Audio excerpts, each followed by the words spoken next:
ಹಿಂದೂ ದತ್ತು ಸಹೋದರಿಯ ಮದುವೆಯ ಜವಾಬ್ದಾರಿ ಹೊತ್ತ ಮುಸ್ಲಿಂ ಸಹೋದರ, ದ್ವೇಷದ ನಡುವೆ ಅರಳಿದ ಮಾನವೀಯತೆಯ ಕತೆ.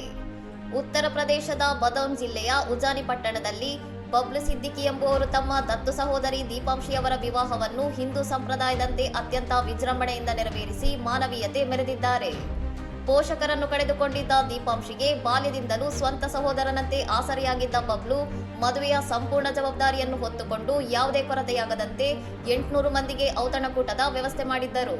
ಜುಲೈ 8ರಂದು ನಡೆದ ಈ ಮದುವೆಯಲ್ಲಿ ಬಬ್ಲು ಸಿದ್ದಿಕಿ ಮತ್ತು ಅವರ ಕುಟುಂಬದವರು ಪ್ರತಿಯೊಂದು ವಿಧಿವತ್ತಾದ ಕಾರ್ಯಕ್ರಮಗಳಲ್ಲೂ ಸಕ್ರಿಯವಾಗಿ ಭಾಗವಹಿಸಿ ವಧುವಿಗೆ ತಂದೆ ತಾಯಿಯ ಅರಿವಾಗದಂತೆ ಜವಾಬ್ದಾರಿ ನಿಭಾಯಿಸಿದರು.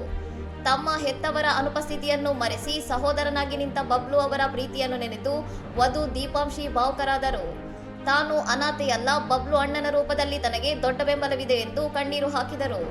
ಧರ್ಮ ಮತ್ತು ಜಾತಿಯ ಹೆಸರಿನಲ್ಲಿ ಸಮಾಜದಲ್ಲಿ ದ್ವೇಷ ಹರಡುತ್ತಿರುವ ಇಂದಿನ ದಿನಗಳಲ್ಲಿ ಇವರ ಈ ಸುಂದರ ಸಂಬಂಧವು ಪ್ರೀತಿ ಮತ್ತು ಸಹೋದರತ್ವದ ನಿಜವಾದ ಅರ್ಥವನ್ನು ಸಾರುವ ಪಾಠವಾಗಿದೆ.